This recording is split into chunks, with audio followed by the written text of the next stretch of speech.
Un vent de changement souffle sur l'Allemagne. Les élections générales fédérales ont lieu le 26 septembre.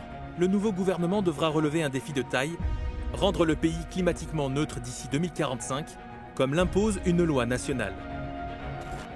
La question principale de la bataille électorale allemande est de savoir comment gérer la transition énergétique. Les grands partis sont favorables aux énergies solaires et éoliennes. Mais la bureaucratie et les habitants en colère ralentissent le changement. Nous allons voir cela en Bavière. Nous sommes à Rhön-Grabfeld, un département rural du nord de la Bavière. Le directeur du parc éolien, Eric Wöst, nous donne un aperçu des obstacles politiques lorsqu'il s'agit d'énergie renouvelable, avec notamment des procédures d'autorisation lentes et des actions en justice intentées par des voisins mécontents. La décentralisation du processus décisionnel vient s'ajouter à ces difficultés. La Bavière a introduit une règle appelée 10H. Les nouvelles éoliennes doivent respecter une distance de 10 fois leur hauteur par rapport aux maisons voisines. Si nous voulons stimuler les énergies renouvelables, nous devons nous débarrasser de toutes les entraves. En particulier en Bavière, nous devons nous débarrasser de cette règle des 10H le plus rapidement possible. Cette règle du 10H est la raison pour laquelle aucun permis de parc éolien n'a été déposé en Bavière au cours des 2 dernières années. Pourquoi la résistance aux éoliennes est-elle si forte dans les communes rurales, telles que Vargelhausen, alors que certains habitants évoquent la protection des oiseaux ou l'exposition aux bruits prétendument nuisibles, d'autres soulignent des problèmes d'attribution de terrain. Notre municipalité ne peut plus attribuer de permis pour de nouvelles zones résidentielles à cause des 2 parcs éoliens prévus. Le résultat final est que je ne peux plus obtenir de terrain à bâtir. 1700 personnes ont signé notre pétition. 80% des habitants de cet endroit, Vargelhausen, s'opposent à l'énergie éolienne. Vargelhausen sera totalement entouré d'éoliennes, chacune d'une hauteur de 200 mètres. Nous nous sentons envahis. Nous craignons que nos maisons perdent de la valeur lorsque ces 23 éoliennes seront construites autour de nous. Le Parti des Verts et les conservateurs veulent consacrer 2% du territoire aux éoliennes. Les sociodémocrates et les conservateurs, tous deux, promettent de réduire les procédures d'autorisation de construction de 6 ans à 6 mois. À Vargelhausen, une bataille administrative absurde a même duré 10 ans. Dernière péripétie juridique en date, les investisseurs sont contraints de détruire les fondations d'éoliennes modernes et plus silencieuses pour les remplacer par des anciennes.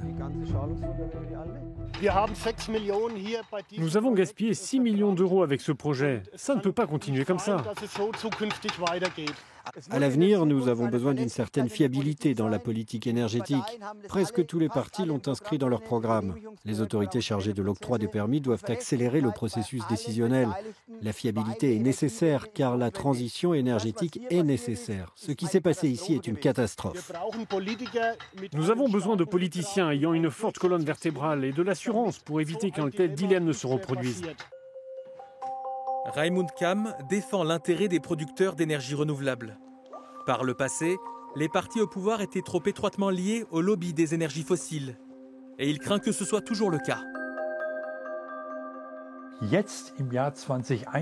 Aujourd'hui, en 2021, le principal intérêt de l'industrie du gaz naturel, c'est de stopper la transition énergétique. Leur lobby a une influence énorme et c'est dangereux.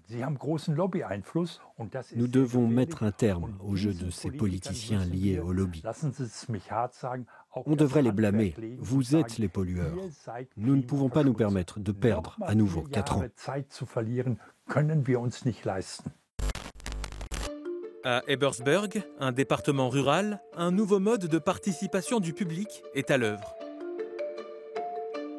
Les autorités locales ont organisé un vote public sur l'installation d'éoliennes dans la forêt domaniale, loin des habitations.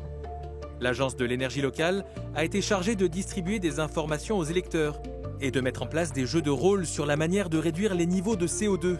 La consultation des citoyens a permis de dégager une majorité en faveur des éoliennes. Le département d'Ebersberg vise la neutralité climatique d'ici 2030.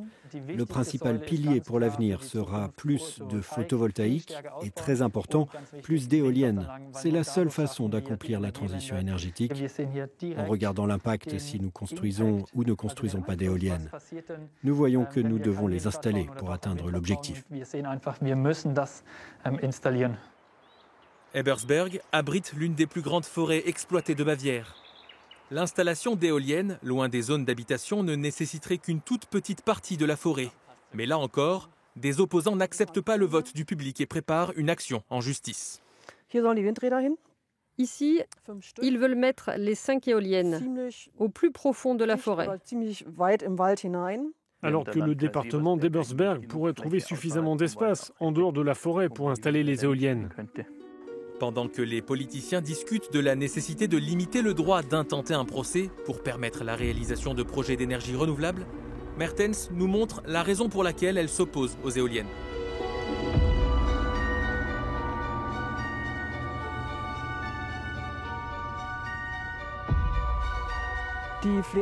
Lorsque les chauves-souris s'approchent des pales des éoliennes, la faible pression atmosphérique fait éclater leurs poumons. La bondrée apivore, une espèce de rapace rare, vit ici. Elle est protégée car elle est vraiment en danger de collision. Ils ont leur lieu de reproduction ici, quelques rares couples. Chaque victime de collision serait une perte énorme. Sören Schöbel et Lea Steiner soulignent la nécessité de lutter contre l'accélération de la catastrophe climatique. Vivant dans des villages voisins, ils soulignent qu'il s'agit d'une forêt en exploitation, plantée et utilisée pour des raisons économiques. Voulons-nous protéger chaque chauve-souris, chaque oiseau, ou voulons-nous protéger l'espèce? Augmenter l'utilisation de l'énergie éolienne pour réaliser la transition énergétique et contribue davantage à la conservation de la faune. En Allemagne, il y a actuellement quelques 30 000 éoliennes. Il ne fait aucun doute que si nous prenons au sérieux la transition énergétique, y compris les besoins énergétiques de notre industrie, nous avons besoin du double ou du triple d'énergie éolienne. Nous rendons visite à un agriculteur local, Karl Schweisfoth, qui nous rappelle que le soleil fait également partie du paysage des énergies renouvelables en Allemagne. Il veut couvrir sa grange de panneaux photovoltaïques. Les principaux partis politiques s'accordent sur la nécessité de développer l'énergie solaire, mais ne sont pas d'accord sur la manière et sur l'emplacement des panneaux. Nous avons suffisamment de toits dans le département pour mettre des panneaux photovoltaïques et produire toute l'énergie nécessaire. L'agriculteur là-bas possède 3 immenses granges. Pour sa propre exploitation, il n'a pas besoin d'autant d'énergie qu'il pourrait produire sur ses toits. S'il recevait une compensation décente pour l'électricité produite et injectée dans le réseau, nous pourrions avoir moins de panneaux dans les champs. Pas besoin d'obtenir 30 centimes, 15 ou 18 centimes suffiraient. Le prochain gouvernement allemand devra faire des choix en matière d'énergie renouvelable. Une chose est sûre, le cadre légal doit être révisé de toute urgence pour que la transition énergétique fonctionne.